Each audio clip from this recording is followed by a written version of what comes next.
오늘은 시편 4편 1절로 8절까지 제가 읽겠습니다. 오 내 의의 하나님이여, 내가 부를 때 내게 들어주소서. 주께서는 내가 곤경에 처했을 때 나를 구해 주셨으니 나에게 자비를 베푸시어 나의 기도를 들으소서.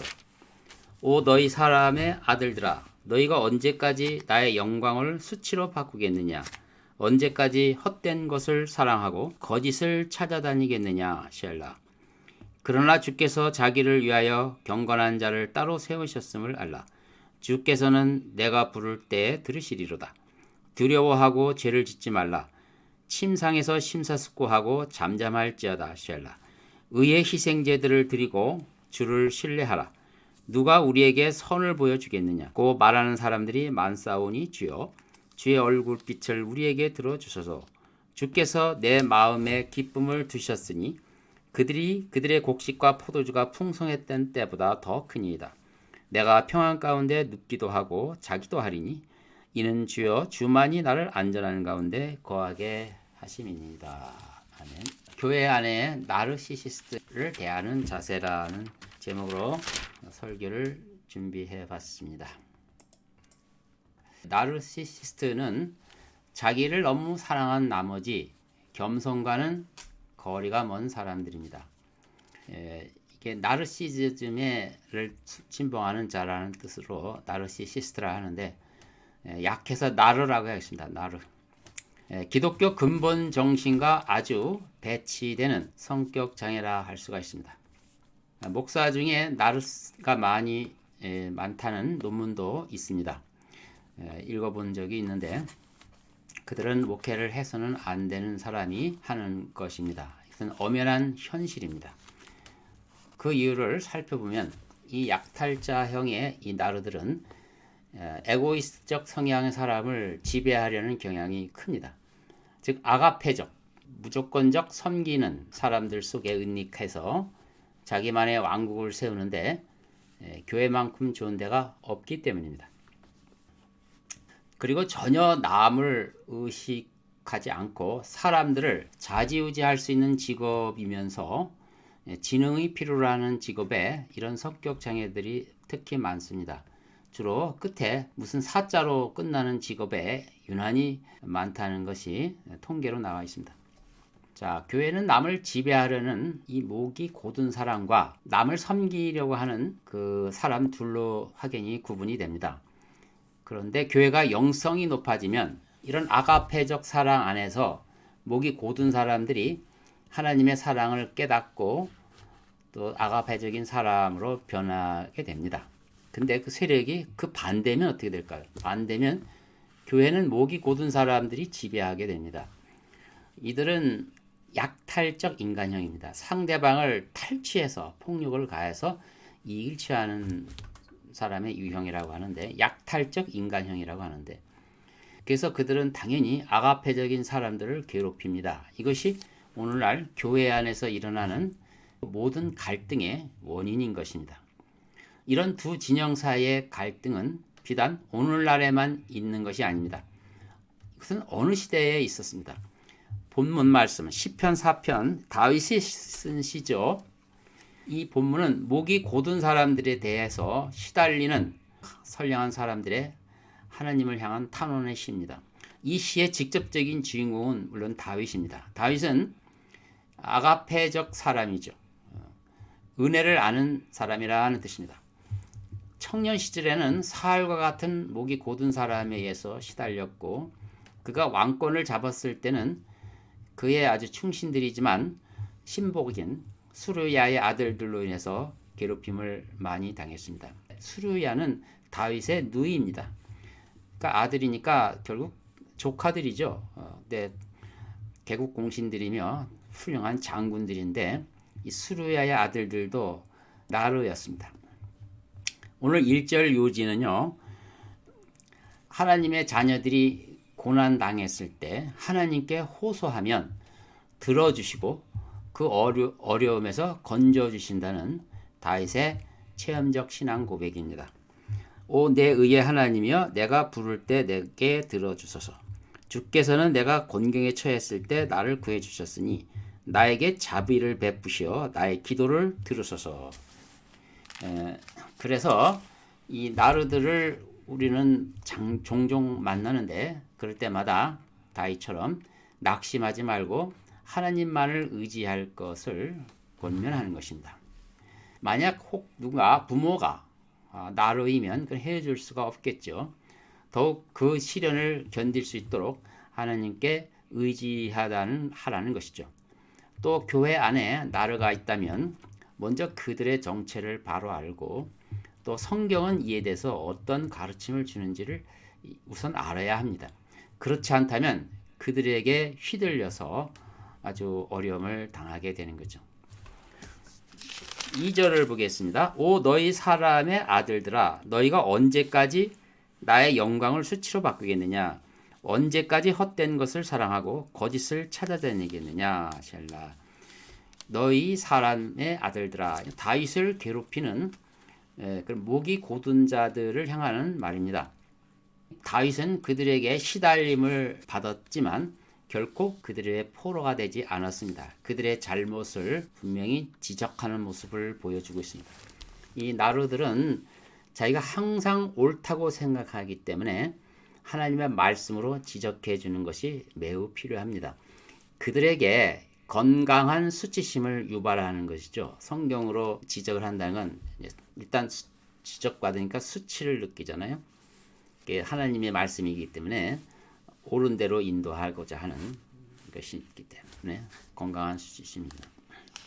목이 고든이라는 그 표현은 목이 뻣뻣한 사람을 말하는 것인데 이것은 히브리어로 캐셰라는 말로 표현하고 있습니다. 목이 고든 자. 이 캐셰라는 원래 뜻은 수치심을 느끼지 않는 이런 뜻입니다. 또 고개를 숙이지 않는 이런 뜻이 있습니다. 이런 특성을 가진 사람들을 현대인들은 전문 용어로 나르시시스트라고 했죠. 이 성경에는 목이 고든 것으로 이해하시면 되는 것입니다. 특별히 성경에 이런 자들의 이야기가 상세하게 기록되어 있습니다. 왜 그럴까요? 어느 시대든지 이런 사람들에 의해서 하나님의 영광이 많이 해치기 때문에 경고하고 또 주의를 유하라는 뜻에서 이런 내용들이 성경에 많이 기록되어 있는 것입니다. 다윗은 이 본문에서 너희 사람의 아들들아 하는 말의 이 대상은 바로 오만하고 수단과 방법을 가리지 않고 자기 이익을 취하는 거의 무법자와 다름없는 그런 사람들을 향하는 말입니다. 이에 해당하는 인물로는 첫째가 떠오르는 인물이 누가 있겠어요?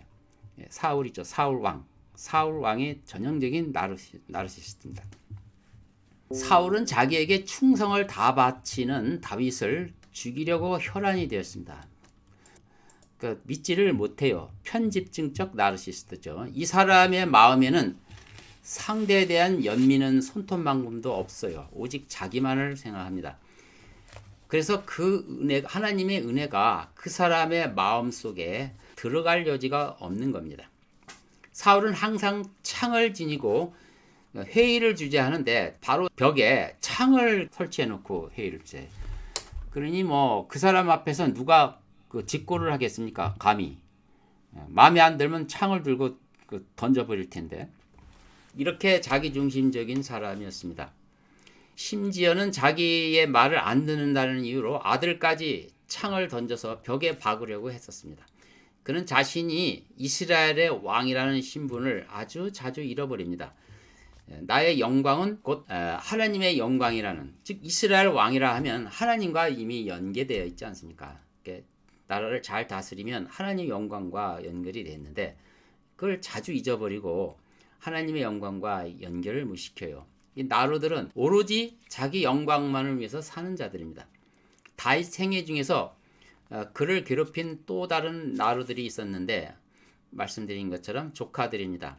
요압과 아비새는 사울 밑에서 군대 장관으로 있었던 아브넬을 죽였습니다.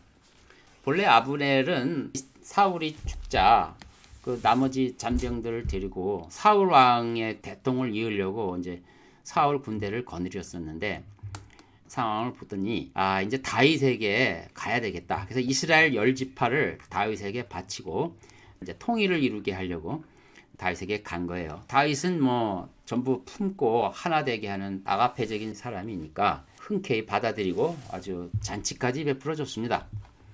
이것을 요압과 아비새가 알고 아주 교묘한 술수를 써서 다윗의 이름을 빌려 그를 다시 불러내서 은밀히 암살을 했습니다. 이들은 결정적인 순간마다 하나님의 영광을 구하지 않고 자신들의 유익을 위해서 행동하는 자들입니다. 그들의 전 인생에는 다윗과 같은 아가페적 사랑을 찾을 수가 없어요. 이 아브넬이라는 사람은 그래도 물론 정치인이기도 하지만 적어도 서로의 관계에 대해서 신경을 쓰는 사람이었습니다. 아브넬이 본래 아사헬을 전쟁 중에 죽일 때도 본래 아사헬도 요압의 동생 아니었습니까? 삼형제가 그 똑같은 나루였는데 이 전쟁이 일어나니까 아브넬을 죽여서 이름을 내고자 하는 목적이 자기 영광을 위해서 수단과 방법을 가리지 않는 자들이죠. 그래서 무모하게 쫓아가다가 아브넬이 말리는 거예요. 우리 그러지 말자고. 내가 너를 죽이면 네 형을 내가 나중에 어떻게 보겠냐.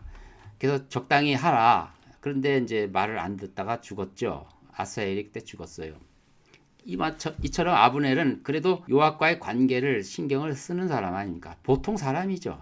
보통 이런 사람들이 보통 사람입니다. 그러나 이 삼형제는 전혀 그렇지 않죠. 오직 술세를 위해서 자기 영광을 위해서 그래서 항상 사람을 볼 때 내 편과 내 편, 아군과 적군으로 구분하고 원수 삼는 것은 아주 그들에게는 너무나 자연스러운 인생이었습니다. 다윗과는 너무 안 맞죠. 그래서 그들은 자신에게 해로움을 끼친다고 여기면 가차없이 제거하는 아주 잔인한 사람입니다. 더구나 교묘하게 위장하고 자신은 아주 의로운 일만 하는 충신이라는 포장을 아주 잘해서 결국은 다윗이 평생을 괴롭힘을 당하다가 마지막 죽기 전에 유언을 하지 않습니까? 솔로몬한테 저 요압을 가만두지 말고 꼭 죽여라. 얼마나 괴롭힘을 당했으면 그렇겠습니까? 이들은 전형적인 나르시스트로서 하나님의 영광을 수치로 바꿔놓는 장본인들입니다. 이들이 너무나 다윗을 힘들게 해서 이렇게 탄식을 합니다.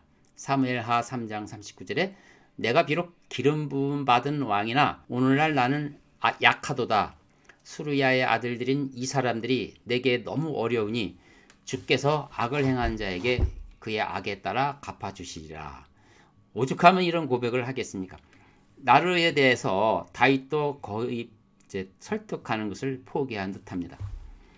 물론 오늘 본문은 그들을 향해서 하나님을 잘 믿으라고 호소하는 내용이 나오긴 해요. 수르야의 아들들아 너희들이 다 다윗 왕국을 위험에 빠뜨렸다.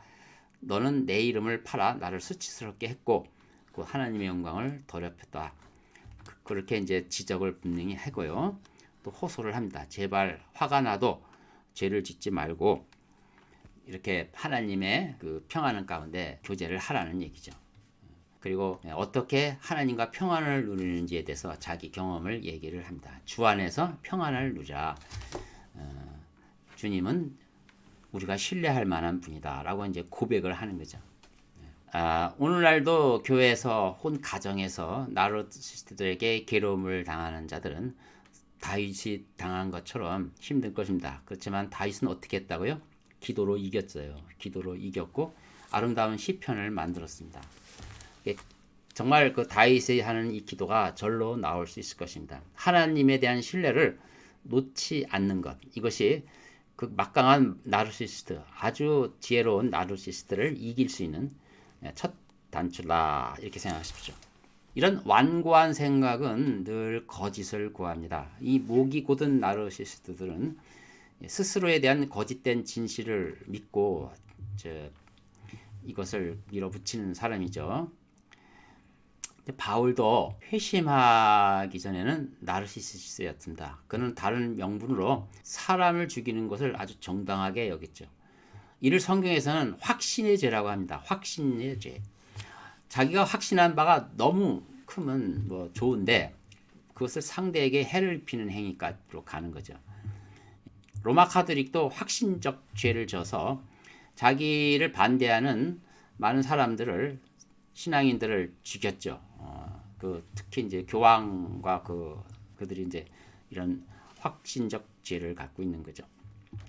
이런 짓을 하면요, 자신이 죄를 짓고도 그것이 악한 줄을 모르고 정당하다고 생각합니다. 그래서 좀 이거는 무서운 거예요. 그러나 바울은 여기서 악을 멈추고 하나님의 음성을 들었고 회심을 했습니다. 그는 하나님으로부터 직접 지적을 받아야만 했습니다. 어떤 인간도 그를 잘못을 지적할 사람은 아무도 없었습니다. 그래서 그 심한 수치심을 갖게 됐죠. 말 타고 가다 꼬꾸라졌으니까. 본래 나르들은 수치심이 없는 자들입니다. 항상 자신은 옳은 일만 해왔기 때문이죠. 늘 남이 잘못되었다고 생각하기 때문에 하나님께서 직접 그의 잘못, 즉 수치심을 유발시키셨던 것입니다. 그래서 바울은 돌아섰는데 15년 동안 자신의 과거가 뭐가 잘못됐는지 회상하면서 건강한 수치심을 오롯이 받아들였습니다. 이 수치심을 오롯이 받아들여야만 이들은 고침을 받을 수가 있습니다. 그는 15년 동안 나르시시스트에서 아가페적 사람으로 변화되었고, 그래서 종종 자신은 죄인 중에 괴수라고 고백을 합니다. 그래서 그는 스스로 몸을 살폈고 행동을 멈추고 하나님께 귀를 기울였습니다. 마음속에 항상 대화가 있었고 자기를 성찰하고 결국 변화가 일어났죠. 그런 성격이 그리스도의 성품으로 변화되는 일이 실제 일어난 것입니다. 만약에 목사가 나를 하면 바알과 같은 회심이 반드시 일어나야 합니다. 그렇지 않으면 수르야의 아들처럼 자신의 영광을 위해서 교회를 이용해 가게 될 것입니다. 그것은 교회를 파괴하는 행위며 하나님의 영광을 수치로 바꾸는 행위입니다. 목사들에게 호소합니다. 당신들이 언제까지 하나님의 영광을 수치로 바꾸겠습니까? 언제까지 헛된 것을 사랑하고 거짓을 찾아다니려 하시렵니까? 바울처럼 회심할 기회를 가지시기 바랍니다. 3절 4절을 보겠습니다. 그러나 주께서 자기를 위하여 경건한 자를 따로 세우셨음을 알라. 주께서는 내가 부를 때 들으시로다. 두려워하고 죄를 짓지 말라. 침상에서 심사숙고하고 잠잠할지어다. 셀라. 다윗은 담대하게 그 나르들을 향해서 당신들은 경건한 자들이 아님을 선언합니다. 자기들은 하나님의 일을 한다고 하지만 주께서 자기를 위하여 경건한 자를 따로 세우셨음을 알라고 분명히 경고하고 있는 것입니다. 하나님께서 인정하는 경건한 자들은 누구겠습니까? 아가페 사랑으로 세워진 사람입니다. 예수님께서 선한 사마리아인의 비유로 말씀하셨는데 이때 사마리아인은 관계를 중요시하는 사람입니다. 이 관계 중시 사람은 무슨 뜻이냐면 이웃의 아픔을 자신의 아픔으로 공감할 줄 아는 사람을 말하죠. 그래서 길에 쓰러지 있는 알지 못하는 사람이지만 그냥 지나칠 수가 없었어요. 그래서 그 사람을 위해서 치료를 해줬고 모든 비용을 기꺼이 지불했습니다. 그리고 후속 조치까지 마련해줬죠. 바로 이 사람이 아가페 사람입니다. 반면에 제사장은 어떻습니까? 가장 하나님의 일을 일선에서 하는 존재라고 자부하는 사람인데 그 마음에는 아가페적인 마음은 전혀 없었습니다. 공감하는 부분이 1도 없던 거죠. 예수님의 질문은 이겁니다. 누가 내 이웃이며 누가 내 형제인가? 그래서 교회에서 나르들이 가지고 있는 특성은 그들에게는 결코 형제가 없습니다. 모두가 자신을 위해서 존재하는 자이며 그렇지 않으면 자기를 해코지할 사람인 거로 이게 딱 이분화하는 사람들이죠. 그들은 그래서 원수 맺는 일을 아주 정당하게 말하고 그렇습니다. 그래서 누구보다도 성경에서 예수님의 산상설교인 원수를 사랑하는 말씀에 1차적으로 적용해야 할 사람이 바로 나르시스트들입니다. 원수를 사랑하는 말, 누구보다도 마음속히 묵상하고 깨우침을 받아야 할 사람들이 그들이라는 거죠. 원수를 사랑하기는커녕 자기만을 사랑하는 요구하는 자들에게 이 말씀은 아주 혼과 영과 골수를 찌르는 하나님의 비수일 것입니다. 다윗은 나루에게 이렇게 경고합니다. 그리고 어떻게 교제해야 되는지를 조언을 하죠. 당신이 화가 날 때면 하나님의 영광을 생각하십시오. 당신보다 먼저 교회를 생각하십시오. 바울도 이 사실을 잘 알았습니다. 그래서 에베소 교회에서도 이런 말을 권면합니다. 화를 내되 죄를 짓지 말고 해가 지도록 분노를 품지 말며 마귀에게 틈을 대지 말라. 성경은요, 많은 부분에 이 나르시스트들에 대한 그 활동과 이 틈새에서 선한 사람들, 즉 은혜로운 자들이 그 사는 모습들을 자세하게 기록되어 있습니다. 또 기회가 되면 더 자세한 내용을 살피려고 합니다. 만약 교회가 나르시스트 지도자들에게 사로잡혔다면 그런 방법이 없는가? 나르가 변화받을 수 있는 길은 첫째로 교회 전체가 그 사실을 알아야 합니다. 그리고 단결해야 됩니다. 그리고 나르시스트들이 끊임없이 자기 합리화를 할 때 결코 교회가 단결해서 동조하지 말아야 합니다. 만약 주변의 사람이 나르시스트의 자기 합리화를 그대로 동조하면 결국 같은 악에 동참하는 것입니다. 한 개인적인 나르시시즘이 집단적 나르시즘으로 이제 발전하는 과정이죠. 주변 사람이 교회 정체성을 지키지 못하고 나르의 하수인이 되었다면 그 교회는 더 이상 희망이 없습니다. 집단적 나르시스트에 대해서는 답이 없어요. 그때는 속히 떠나야 합니다. 이것을 해결하는 것은 오로지 교회 전체가 해야만 일이지 개개인이 할 수 없습니다. 교회 정체성이 하나님의 그 사랑, 아가페적 사랑으로 영성이 굳건히 세워져야 되고 나르시스트에 대해서 분명히 잘못을 지적하고 바울이 회심한 것처럼 회심을 촉구하면서 사랑으로 기도하고 지켜봐야 합니다.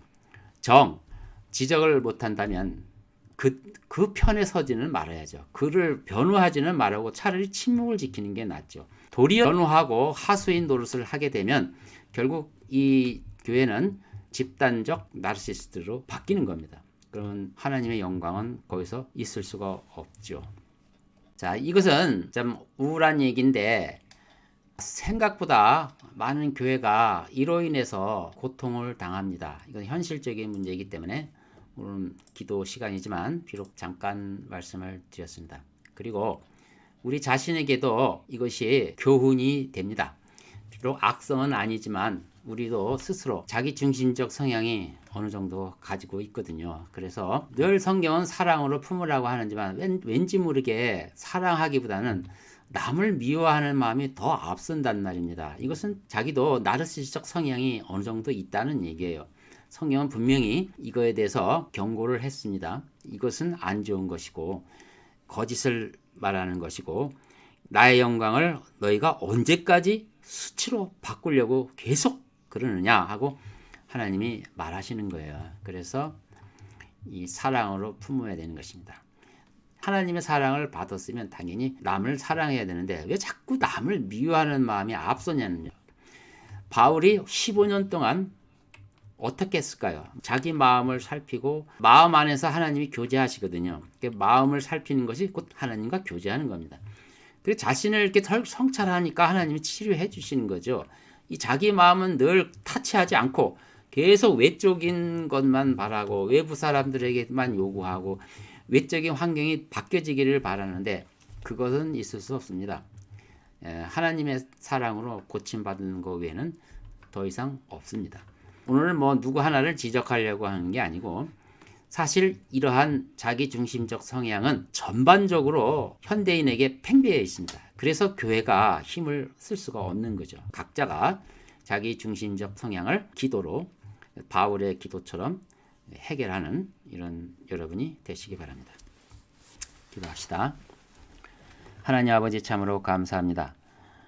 교회를 어지럽히고 힘들게 하는 개개인의 이 자기중심적 성향을 오늘 살펴봤습니다. 성경에도 경고를 위해서 자세히 기록되어 있는 사실을 살펴보았습니다. 우리가 성경의 가르침에 잘 따르는 그래서 고침받는 모두가 되게 해 주옵소서. 예수 그리스도 이름으로 기도합니다. 아멘.